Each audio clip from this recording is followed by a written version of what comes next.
Okay, if you're watching this, there's a likely chance that you've lived through this moment too, where you have your things, you're ready to study, but you sit down and you just can't seem to focus. It's as if your mind wanders off somewhere else and you're unable to really be present in the moment and do what you need to do. And it's not because you don't want to focus. It's just as if your mind is slippery, can't seem to put your attention in one place or really grasp what needs to be done at hand. And you say to yourself, why am I like this? Why can't I focus? And why does it seem easier for everyone else? If this sounds familiar, just know you're not alone. I've been there, done that, and I see you in that experience. A lot of students describe the same thing, caring a lot about their studies, but feeling mentally scattered, tired, and guilty for not focusing properly. And here's the part that matters. The struggle part actually makes sense, because if you really think about it, our attention is being asked to switch constantly. We're asked to stay available at all times. And suddenly, our mind has to switch to be calm and deeply focused on demand. So when focusing feels hard, it's not a personal failure. It's often just an overwhelmed attention system trying to do its best. And I can attest to that. I've been there too. As a college student at UCLA, it can be a pretty demanding academic environment. From attending lectures with 300 plus students, sitting in a sea of people that I don't know, especially going in the pre-health track,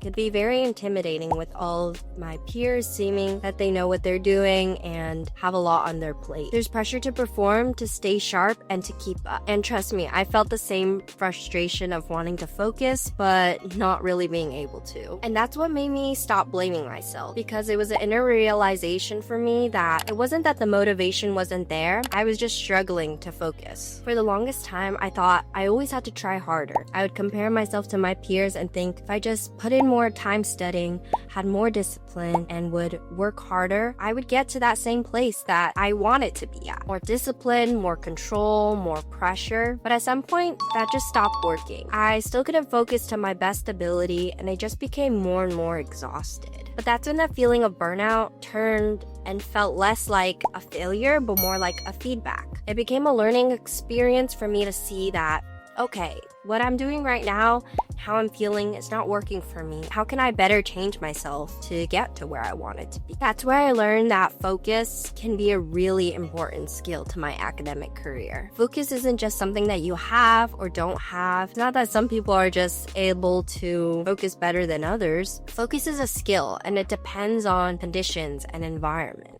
So if your environment is chaotic, your brain feels overwhelmed and tired, it's likely that your focus and your performance level is going to reflect that. And no amount of motivation is really going to override that, which, if you really think about it, is honestly kind of comforting. It's good to know that it's not you who needs to fix yourself or something's wrong, but maybe you need to fix the conditions or environment that you're trying to focus within. So if you're struggling with focus right now, here's some things that helped me. Trust me, these are very college realistic. We're not gonna throw scary things at you, but we're here to help. First thing, stop asking, why can't I focus? This question, though it may seem harmless, can really turn into self-blame and cause you to spiral and feel bad about yourself for what you have and have not accomplished. Instead, let's turn that question into, what is my attention dealing with right now? This question allows us to sit down and really think about, what is my attention dealing with right now? Am I hungry? Am I tired? Am I stressed? And this small shift moves the problem away from you and instead toward what your attention is responding to. 2. Make things quieter before you make them stricter. I used to add more structure when I couldn't focus. I thought being so planned out, having a to-do list, having everything set in stone would make me focus better. However, what I found was that actually removing stuff helped me perform better. Less noise, fewer tabs, and fewer I need to do everything perfectly right now mindset. And suddenly focus didn't feel like a fight, but something that more came naturally, and I could do it at my own pace, at my own time, and what I felt was most comfortable. 3. Let's focus build instead of demanding it. I think oftentimes when we go to study, it may seem like you need to sit down, open your laptop, and immediately get something done within the first 30 minutes. But let's be real, that's not true for most of us. So what I found was that not putting the pressure on myself to be in a deep focus instantly actually made me more productive. For example, I treated the first 5 to 10 minutes as a warm-up, whether that was through rereading my notes, glancing over slides, or even just taking out my materials and getting settled in. It's kind of like stretching before a workout. You gotta ease into the studying, and that's where Focus Tree helped me personally. It's not something that yells at me to be productive, but it's more like a little companion that keeps me on track without judgment. And sometimes it made studying not feel like studying. It felt more like something fun I could look forward to, a game, or something that I could enjoy with my friends. And sometimes it made studying a little lighter, whether that was through seeing it from a more optimistic lens, treating it as a small game, or sharing time with friends through studying really helped me. 4. Separate effort from outcome. This mindset changed everything for me. I used to view a study session as good or bad based on how much I actually got done, which oftentimes wasn't that much, so I didn't feel very productive. However, now I'm like, did I show up? Did I engage? Did I try? And these questions really helped lessen the pressure on me because sometimes that effort shows up later. Our brain takes time to process, and it may not feel immediate that the effects of studying really helped us, but if we look back and try to apply it later on, it really did play a part in helping us. 5.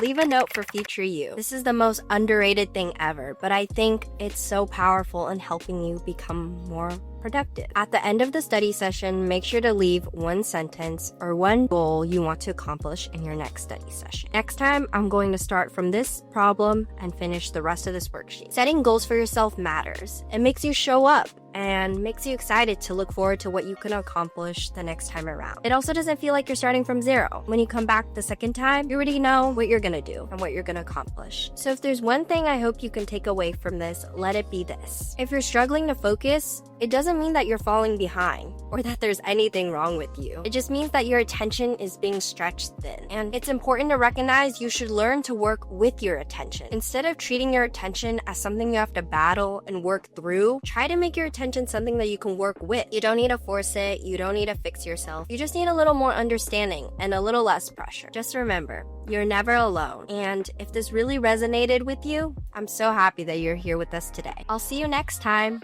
Bye!